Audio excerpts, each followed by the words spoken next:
it's maybe not sanctioned, but it's not banned by Instagram so far. Kato, do you have any insight into this kind of? Yeah, I want to talk more about kind of the psychology of Instagram, right? Because there's a lot of content on there, and I feel like people are almost programmed now to watch or click on a certain piece of content just based on how it looks, before they even know anything about what it's about. And that's why if you guys go to my page, I use memes, the meme format in almost every type of video content that I make, because it works. If you compare the results that you get from, a video that you just post with no captions or anything, not in the meme format, compared with something that you do, you're going to get way more engagement or views or impressions or likes on the one that is set up in that format. So that's almost like the psychology that I use Instagram with, is that format works. So whatever piece of content that you are trying to post, if it's going to just look boring from without even clicking play, then try a meme format. Put a catchy headline at the top and put some fire emojis next to it, and I guarantee you it'll get more impressions that way. So that is a very simple hack that you can do. Best meme creating apps. So there's one that I use called, let me pull it up because I forget the name. Oh, you had to see, this changes the game for me because I would always just do it with a video editor, and it kind of took forever. So, well, yeah, I still do mine in Final Cut Pro as well, okay. just because all my clips and video content is saved on my hard drive. So, but when I need to do it on my phone, I have an app called Video Leap. And I have the paid version. I think I paid like $3 for the full version. Maybe it was like $7 or something. Video Leap is the best video editing app that I've found so far. And I know it's available for iPhone. I'm not sure if you're on an Android, if that's in the Android store. But Video Leap, I'll type it in the Video Leap, definitely check that out. I was going to say one more thing about Instagram.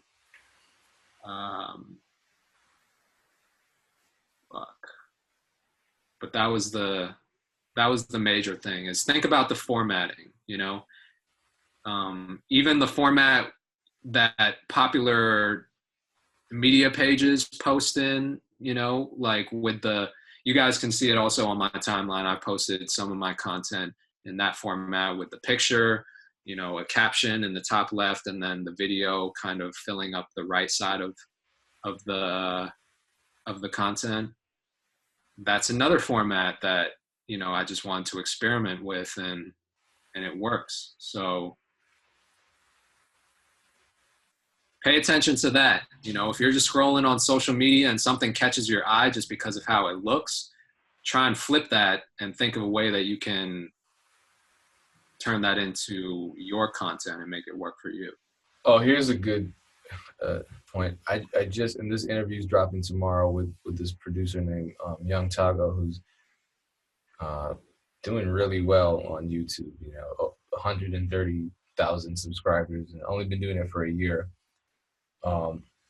And it's funny because I'm talking to him, and this is something that I lived by for a while. Back in the heydays of Facebook, when I could reach 100,000 people with a single post, now it's like if I reach 5,000, I'm happy, because their algorithm is so terrible for brands. It's awful. So Instagram is the new one that's a little more democratic and a little fairer on brands. Facebook just really took a big old shit on us.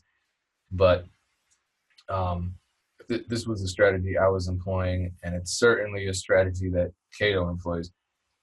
And Young Tago said, a lot of producers make this mistake. I've been saying this forever.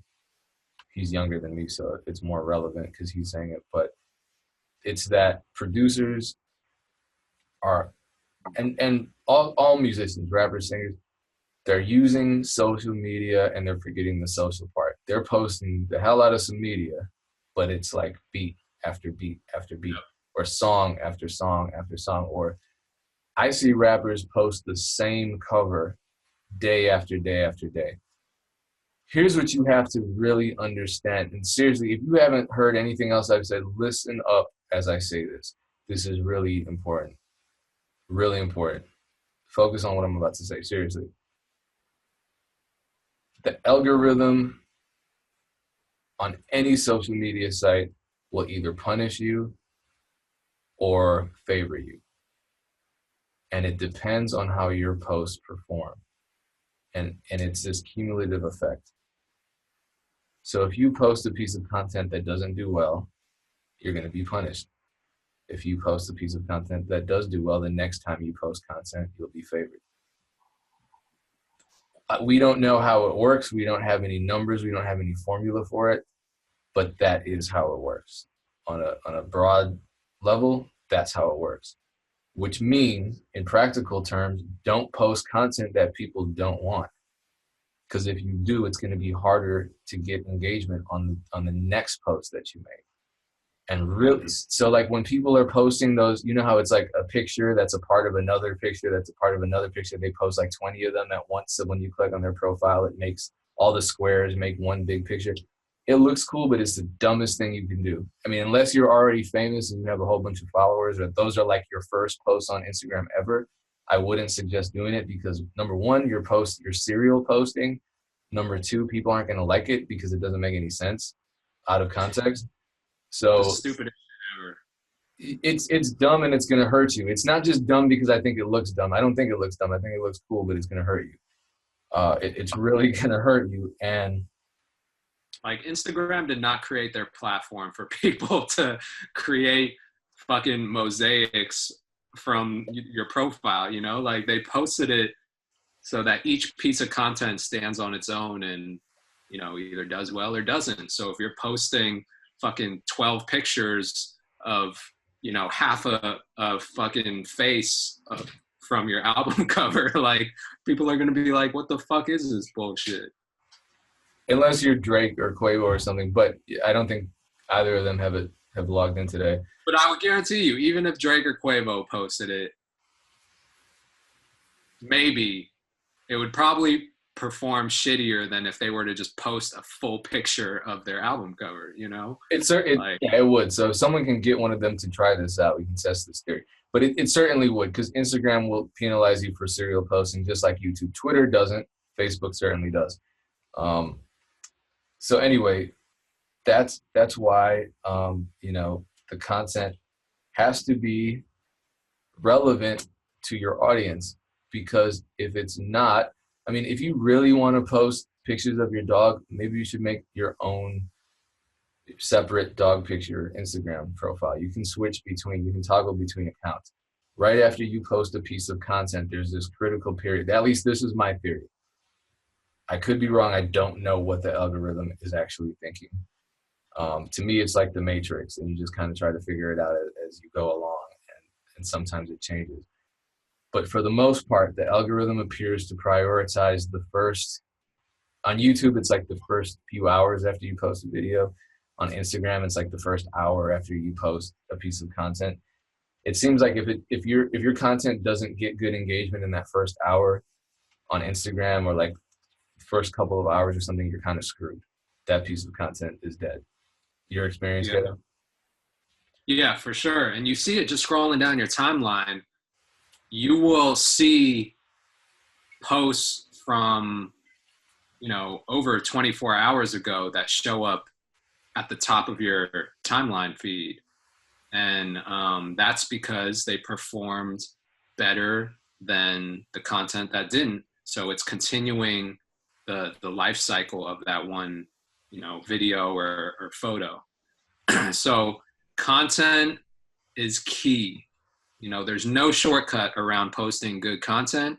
So everything that me and Payne are talking about right now are just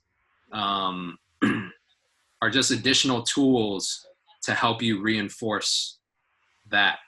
And another thing that I wanted to mention was I use drafts. So there's, you know, when you don't finish posting something on Instagram or on Twitter, Twitter has the same feature.